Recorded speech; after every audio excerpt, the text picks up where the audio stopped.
সফল আমরা সবাই হতে চাই, সফলতা ধরে রাখতে আমরা সবাই চাই। আবার সাময়িক যখন অসফলতা চলে আসে, ব্যর্থতা চলে আসে, আবার সফলতার রাস্তায় আমরা সবাই ফিরতে চাই। কিন্তু সেগুলো কিভাবে সম্ভব? সফল হওয়া সম্ভব কিভাবে? আবার সফলতা ধরে রাখা যায় কিভাবে দীর্ঘস্থায়ীভাবে? আবার এই সফলতা থেকে সাময়িক ব্যর্থতা বা অসফলতা আসলে আবার সফলতার রাস্তায় ফিরে আসা যায় কিভাবে? সেই কথাগুলো আজকে আমি বলবো সংক্ষেপে। ভিডিওটি সম্পূর্ণ দেখবেন, আপনাদের মতামত জানাবেন, ভালো লাগলে ভিডিওটি শেয়ার করে অন্যদের দেখার সুযোগ করে দেবেন। প্রথমত, আপনাকে যে কোনো ক্ষেত্রে, যে কোনো ওয়ার্ক ফিল্ডে সফল হতে গেলে এবং সফলতা ধরে রাখতে গেলে যেটা করতে হবে, আপনাকে ফিট থাকতে হবে শারীরিকভাবে এবং মানসিকভাবে। এই শারীরিক এবং মানসিকভাবে ফিট থাকার জন্য আপনাকে প্রতিদিন 30 মিনিট করে এক্সারসাইজ করতেই হবে, এবং তার মধ্যে অবশ্যই ব্রিথিং এক্সারসাইজ, যেটা নাক দিয়ে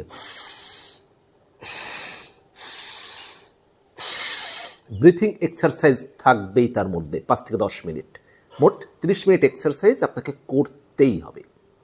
2 নাম্বার, আপনাকে প্রতিদিন 30 মিনিট থেকে 1 ঘন্টা যে কোনো সময় দিনে হোক রাতে হোক পড়াশোনা করতে হবে আপনাকে। আপনার কাজের সম্পর্কে হোক, অন্যান্য জ্ঞানী গুণী ব্যক্তি আপনার যাদের লেখা ভালো লাগে, 30 মিনিট থেকে 1 ঘন্টা আপনাকে পড়াশোনা করতেই হবে আপনাকে নিজেকে আপডেট রাখার জন্য, নিজের নলেজকে আরও ইমপ্রুভ করার জন্য। তৃতীয়ত যেটা করতে হবে, আপনাকে নিখুঁতভাবে বুদ্ধি জ্ঞান ব্যবহার করে কাজের পরিকল্পনা করতে হবে। বুদ্ধি ব্যবহার করতে হবে, জ্ঞান ব্যবহার করতে হবে। আপনার দক্ষতাকে কাজে লাগানোর জন্য আপনাকে পরিকল্পনা করতে হবে বুদ্ধি দিয়ে, জ্ঞান দিয়ে, যেন আপনার সঠিক দক্ষতা কাজে লাগে। 4 নাম্বার, যখন আপনি কাজ শুরু করবেন তখন কিন্তু আপনার কাজ যখন করবেন তখন সম্পূর্ণ আবেগ দিয়ে, ভালোবাসা দিয়ে, অর্থাৎ কাজ শুরু করবেন আপনি চিন্তা চেতনা বুদ্ধি বিবেক সেখানে কাজ করাবেন শুরুটা কাজের বা কাজ করতে গিয়ে, কিন্তু কাজ যখন করছেন অর্থাৎ কাজের প্রতি যে ভালোবাসা আবেগ সেটা একবার সম্পূর্ণ উজাড় করে দিতে হবে। কাজ করতে হবে আবেগ দিয়ে, ভালোবাসা দিয়ে, সম্পূর্ণরূপে নিজেকে কাজের মধ্যে ডুবিয়ে দিতে হবে কাজের প্রতি ভালোবাসায়।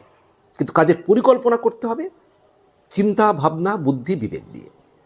এরপরে যেটা মনে রাখবেন যে কাজের সঙ্গে যারা আপনার যে সমস্ত যুক্ত মানুষ আপনার কাজের সঙ্গে, সেই মানুষগুলোর সঙ্গে আপনাকে সুসম্পর্ক গড়ে তুলতে হবে এবং সুসম্পর্ক বজায় রাখতে হবে তাদের সঙ্গে। ছোটোখাটো ভুল বুঝাবুঝি হতে পারে, কিন্তু আপনাকে সেই মানুষগুলোর সঙ্গে সুসম্পর্ক বজায় রাখার চেষ্টা করতে হবে। এরপরে যেটা মনে রাখবেন, আপনাকে চুপ থাকা শিখতে হবে, ধৈর্য ধরা শিখতে হবে। ধৈর্য ধরে নীরবে কাজ করে যেতে হবে আর চুপ থাকা শিখতে হবে। আপনার কাজের সঙ্গে সম্পৃক্ত নয় এমন কোনো বিষয়ে মন্তব্য করা, বিতর্কে জড়িয়ে যাওয়া, এই সমস্ত জায়গা থেকে বিরত থাকতে হবে। আপনার কাজের সঙ্গে যেগুলো সম্পৃক্ত নয় সেই জায়গাগুলো থেকে আপনাকে খুব বেশি জড়িয়ে যাওয়া যাবে না, দূরত্ব বজায় রাখতে হবে।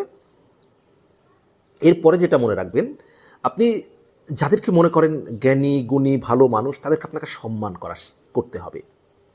তাদের সঙ্গে যতটুকু যোগাযোগ হবে জ্ঞানী গুণী মানুষকে আপনাকে সম্মান করতে হবে। যারা সফল মানুষ তাদেরকে আপনাকে সম্মান করতে হবে এবং তাদের সঙ্গে যতটা সম্ভব মাঝে মধ্যে একটু সময় কাটাতে হবে।